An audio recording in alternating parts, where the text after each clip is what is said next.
ölüm bihuşluğu həqiqətən gələcəkdir.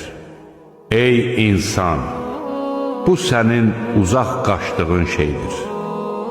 Yeryüzündə olan hər kəs ölümə məhkumdur. Səndən əvvəl də heç bir bəşərə ölümsüzlük nəsib etmədik. Məyər sən öləcəksən, onlar həmişəlik qalacaqlar? Əslində, sən də öləcəksən, onlar da öləcəklər. Hər bir kəs ölümü dadacaqdır. Allah ölənlərin canını ölüm anında, ölməyənlərin canını isə onlar yuxuda ikən alır. Ölümünə hökm verdiyi kəsin canını saxlayır, digərini isə müəyyən olunmuş vaxtadək buraxır. Harada olursunuzsa olun, ölüm sizi haqlayacaq.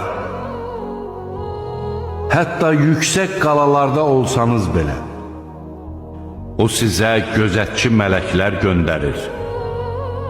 Nəhayət sizlərdən birinə ölüm gəldiyi zaman elçilərimiz onun canını alırlar və heç bir səhvə yol vermirlər. Günah işlər görməkdə davam edənlərdən birinə ölüm gəldiyi zaman mən indi tövbə etdim deyənlərin də, kafir kimi ölənlərin də tövbəsi qəbul deyildir. Nəhayət onlardan birinə ölüm gəldiyi zaman deyər: Ey Rəbbim, məni geri qaytar, bəlkə tərk etdiyim yaxşı əməlləri indi edəm. Xeyr, onun bu dedikləri ancaq boş bir sözdür.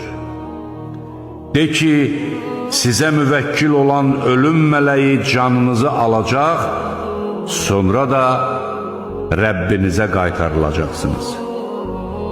Sizin aranızda ölümü biz müəyyən etdik.